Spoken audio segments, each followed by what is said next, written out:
of sleep or 12 hours a night? 12 hours of sleep. When's the last time you got 12? What's today? Today's Thursday. How about Monday? Honestly, I don't know if I've ever gotten 12 hours of sleep. And he's had some of the biggest moments this postseason. How did he look in Game 4 to you? Yeah, I thought coming off that iconic 18-inning game, to expect yesterday to be this game full of energy, and it wasn't going to be that. It was going to be who could execute pitches. He made really one mistake. The fact that he came out for the seventh was kind of heroic, but I think coming into doing the tape off Otani, the one noticeable thing for me was the fastball velo. After sitting there and talking to Eric Nays, I mean, you go back to how he attacked Milwaukee in the first inning. He threw 4 heaters right by Jackson Churio at 100 miles an hour and put him away. And you could tell early on the fastball velo was going to be a tick down, and rightfully so, and to be expected. You see right there Dalton Varsho turning on 97. We're used to 98, 100 miles an hour, top rail. And then he stays in the 7th inning, gets a 1-0 cookie to Ernie Clement right there. The one nice thing, the one hanger to Vladdy made you think he didn't have his good breaking stuff, because you go back to the division series. That was the thing that jumped off the page with me with Otani. Early in the first inning, the 12-6 curveball, it starts at Harper's neck and ends at his boots. And he continued to do that. One bad pitch, and he said a regrettable pitch that hung in the middle of the zone. But overall, he threw the ball well. You take a look at his splits as a pitcher. They hit his heater more than they hit his breaking stuff. Yeah. They were 1 for 12. The one mistake, he had 5 punch-outs. He had a whip percentage of almost 53% on it. But it was the fastball velo that was going to be a tick down. Shohei Ohtani's 4-seam fastball splits. Regular season, 98.5. Whip percentage, 24.2%. And you take a look at World Series Game 4. He's going to have to up the oxygen in that hyperbaric chamber tonight. He got treatment for the cramp in his leg. Had to. Download new algorithms, software, upload. Here we go. He'll probably go deep twice tonight. Probably. So let's talk about him offensively. 0 for 3 at the plate. And then kind of the bigger picture here, D-Row, is that so far in this World Series, Shohei Ohtani is hitting 400, 3 homers. He's got a slug of over 1,100. The rest of the Dodgers, 194 batting average with a 278 on base and a 299 slug. How concerned are you that Dodger players outside of Ohtani offensively have yet to really take hold? Yeah, I think you got to be concerned with it. They got to find a way. They can't. So their starting pitcher comes out of the game, and I get it. They went 13 and third in an epic bullpen game, and everybody was up in arms, and it was awesome. But the MO can't be that our starters got to go 7 innings every night. But it has been this postseason. I got it, but what if it doesn't happen? You got to feel comfortable about it. They got to score runs. I wouldn't be shocked if I saw a massive lineup overhaul today. But the one thing I say, 2025, on a day after Shohei was the starting pitcher, he struggles offensively. So that's why they were always rigging it towards giving him a day off. You know, he'd start, day off, boom, and come back. So on the day, this is during the regular season. Yeah, that's it right there. On the days that he is in the starting lineup after pitching, he's hitting 147 with a 599 OPS. My gosh. When the starter, by the way, to your point, doesn't go 7, it was the only game they lost in the division series and the championship series combined. It was when Yamamoto went 4 and the Phillies beat them. Yes. So this has been the theme of the postseason. Even bigger is it's news when Shohei Ohtani goes 0 for 3. Imagine. So incredible. You say every year around this time, it's the relievers. It's a reliever that you didn't really know, you weren't too familiar with. Enter Mason Fluharty getting out of the 6th inning. We're going to show it to you. 2 on and 1 out. Max Muncy at the plate. He gets him to fly out. And then afterwards, he's going to strike out Tommy Edman. These get the biggest out to your postseason, D-Row. You always say it. It changes the entire flow. And here's his manager on his game. And then you bring in Flu, and you're kind of just trusting guys to navigate what, spots they're accustomed to. And left on left with Muncy, and then he made great pitches to Edman. And Flu's been doing that all year against righties as well. So you realize that that's probably the biggest spot in the game. and you feel good, with Flew coming in there and just executing. He's a very, very focused individual, and, he was ready to go. Starters aside, D-Row. I'm grinding. I'm not going to lie. I'm on a little slant. My earpiece doesn't want to work. Well, I feel like I'm sliding off the chair. You got to grind. Mason You got to Fluharty grind. was grinding. They're trying to take me down. I'm going to Have compete. you tried the And that's ribbed? what he Have you did. tried the ribbed earpiece? That might work. Robert, What I want people to understand is we'll look back if the Toronto Blue Jays win this World Series, and we'll talk about Vlad, and we'll talk about the starting pitching, and we'll talk about the Glue Jays, and we'll forget about Mason Fluharty. We really will. or He has Louis been Varland asked- could get them here. Exactly. But Mason's been asked. He's the guy that if the lane comes up where it's going to be Otani, Betts, Freeman, some form or fashion, he's the guy that's getting that look. Anytime they're in a tough spot with a lefty, Max Muncy last night, he's going to get the look. And for us to just sit there and assume that that's easy because of the shape of his breaking ball and his presentation, I think is unfair. He's got to be warming up every time going, wow, every time I come in this game, it's grinded out against the best players in the world. It's so funny you say that because how many conversations did we have in September about the Blue Jays and their bullpen being a weakness? Yeah. No, absolutely right. And it just shows you how things and the narrative and Change the on storyline can change just so quickly. Now that we're tied at 2 games apiece. You mentioned the bottom of the order, and we like to affectionately call them the Glue Jays. And those guys came up through and came up big last night. Andres Jimenez with a big knock. Ernie Clement with another big knock. Ernie Clement is up there to hack. And Addison Barger, we said a couple of days ago, stop taking this dude out of the lineup. Another big knock for Barger. I had a chance to talk with him after the game. Addison, after last night's loss and the length of the game, to come back and win tonight against that pitcher and this team, what does it say about your team? Yeah, it's a testament to how well we competed all year, 1 through 9 in the lineup. We were pretty drained after last night. Who wouldn't be, I guess? But, we took some pre-workout, had some coffee, and went out there and competed. Describe your at-bat that brought in the run there in that big inning. Yeah, it was just be aggressive first pitch, jump in the zone, and get it through the infield like I did. That was pretty much it for that. It was just be aggressive and get them in. Obviously, with this win, there's still another game tomorrow, but that is a guarantee that you guys are going back to Toronto for at least one. What does that mean? That's huge for us. We love playing there. That's our home. We'll be in front of our fans again. I'm sure they're excited for that too. So I like our chances. Good luck. Thank you. Appreciate it. Zero in Game 4, 2 for 6 against the Dodgers with 2 outs and runners in scoring position. Andres Jimenez got the party started early in the postseason, right? He has been a massive X factor for this team. Yes. Bo Bichette goes down. One of the best, I could argue, and I think Nays, is he defensively the best second baseman? Yeah, over a span. He's been there being asked to move to shortstop, something he's totally comfortable doing, but they don't miss a beat. He hit 2 huge homers against the Mariners, Yeah. and then he backs it up with multiple sack bunts and bullets the other way. We've talked about the Glue Jays so much, and it's real. It's real. They all bring a different skill set to the party. They all have a different kind of added value to this lineup and roster. But I agree with you. John Schneider, don't overthink it anymore. I can't have pinch runners for Barger, Kirk. No matter what the situation. Well, I don't want to say no matter what. Okay. I mean, yeah, top 9. You just man don't want on their bat second. out. Kirk 'Cause I standing felt on like second. I got to score a run. In Game yeah. 3, they were losing so many of their bats. Kirk and Barger. And they, and yeah. Barger's a playmaker for me. Barger's a Offensively, peak valley defensively. guy. He's a peak Throw valley in guy. Game He's going to 3? go through massive slumps with that swing. It's outhouse or castle. But when he's right, leave him alone. Yeah. He's going to end up hitting 30 here in a year or two. It's 21 and 74 pumps, and then some big moments in the postseason. No lineup has been able to get to the Dodger pitching. None this postseason.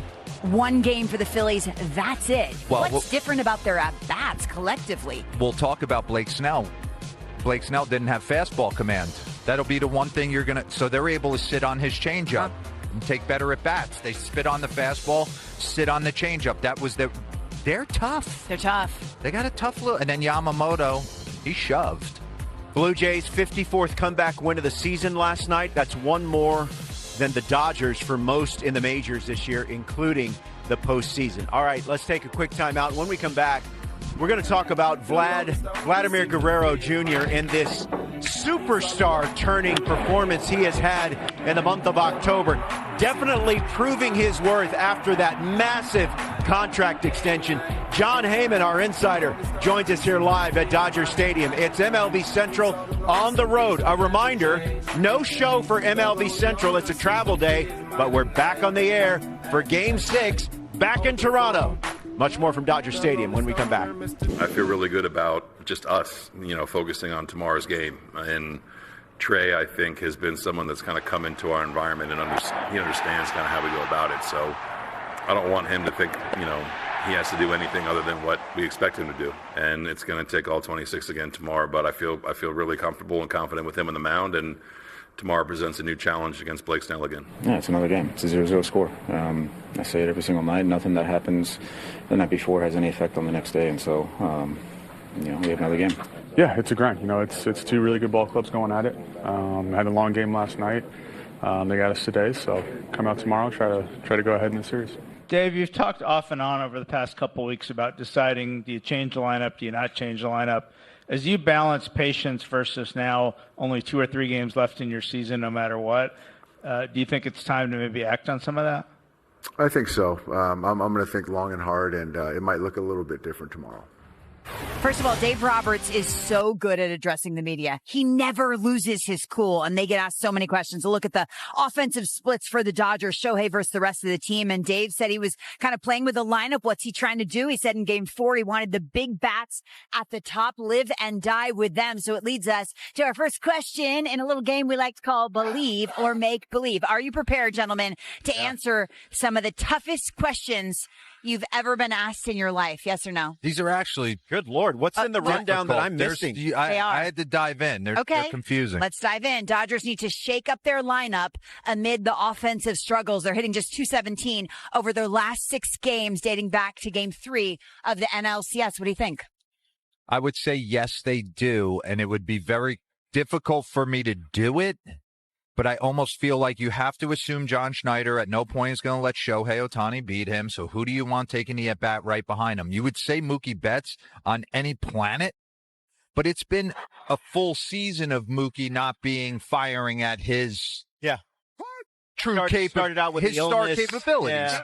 So Will Smith has been fantastic.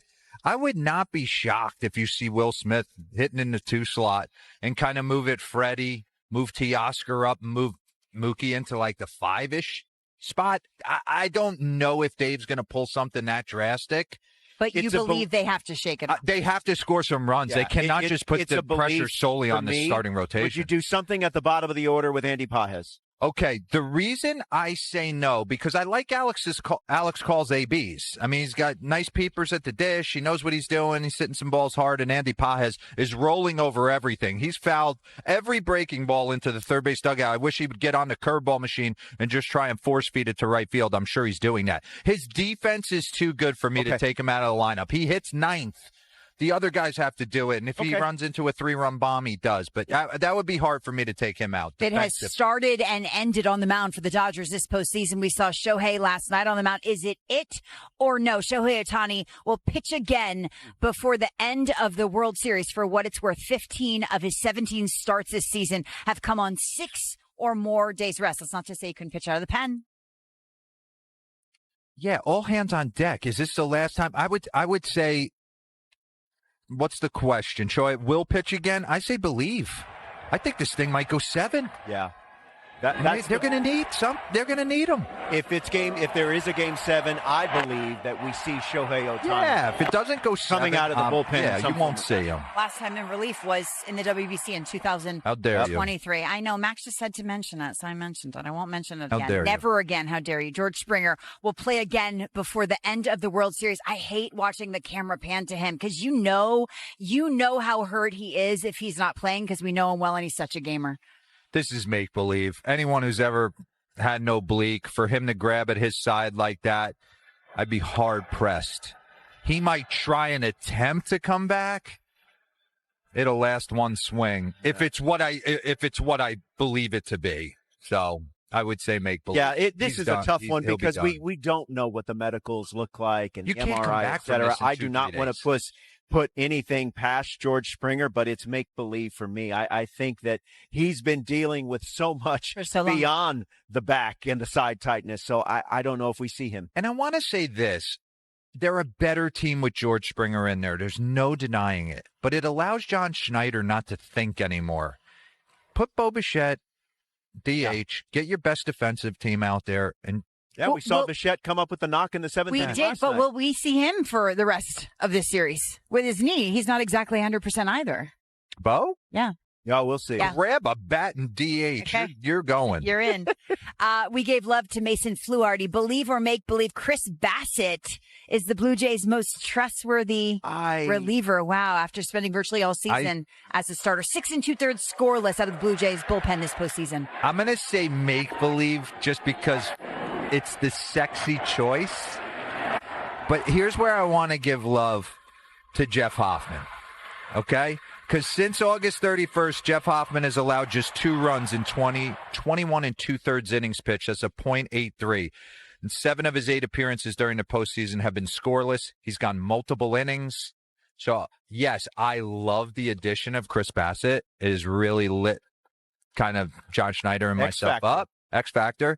But Jeff Hoffman needs his flowers. Yeah, it's a make-believe. Chris Bassett, Max is telling me, was a closer when he was at Akron. So he has done it before, obviously not at this level, but Jeff Hoffman's been really good. We've been singing the praises of Fluharty, but make no mistake, Chris Bassett has been an intriguing weapon that John Schneider has been willing to deploy at various times throughout games. We always say stars going to star. Stars need to star. Would you rather? Just don't get nervous. Don't overthink it. Vlad Jr.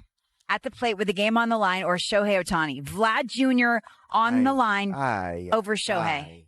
Oh, you're going to look. Come to me. I'm looking first. at nays. I don't know. Okay, let me give you some context. Oh, please do. Vlad Jr. hitting .419, 7 home runs, 14 RBI this postseason. Only Randy Arozarena recorded more total bases in a single postseason than Vlad. So right now, who do I want up at the dish in a big spot? Yes. Vlad over Shohei. Would you rather have Vlad over Shohei? Vlad's having the better. Vlad's having the best offense. You know what? I'll say I believe that. This year. Wow. Would you say that, Nate? Was there anybody who had a better postseason than Vlad? I'm going to say believe right now, but I truly don't believe that. So, yeah, I believe it too. He's had the best offensive postseason. Just because I understand that, but your life's on the line. Freddie I trust Vlad. Down 2 strikes.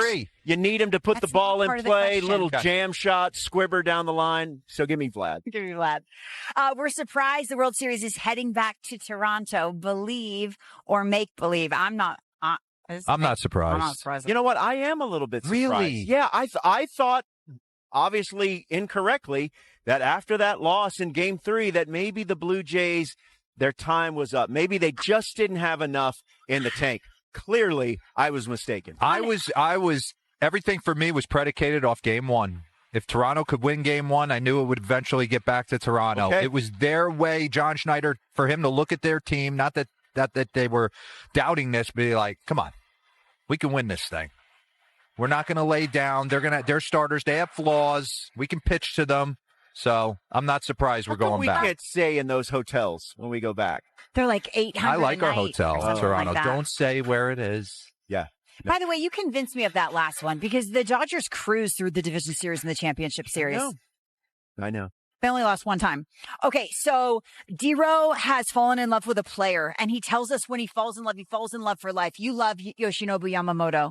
D-Row is still thinking fondly about Yoshi 2 days later. Yeah, I'll never stop thinking about him. You'll never stop thinking about him. Unless when his interpreter, if you could read lips, he said whatever you need. Okay? You're paraphrasing, whatever the... Yeah, there was a choice word in there. Whatever you need on 1 day's rest. He volunteered to pitch if game continued warm up I'm 1 sorry. day's rest after throwing a complete game. After throwing a complete game and then get down there and do that for the team. Yeah. And you know what? I feel the same way about Lauren after she was here in Game 3, 18-inning game. She was right back doing MLB Central. Don't patronize. Your game was 2 hours. It was not 2 hours. It was close to 2:50? 3. She thrives in the manic. She does. She really does. She was doing some show prep, and she was making me think I need to do show You've prep. never done show prep in your life. I don't understand. Are you just There's no talented? need. I was at the game. I was here. Oh, I no, saw it need with my to own collect eyes. my thoughts. Jeez. I'm not as- show prep. We need to that do. being We need to start said, talking what are we about- looking at here? Oh, I'm kidding. I know what's See? coming If he up. I know what's prepped, coming up, he Broy. prepped. One Let's take a time. quick timeout.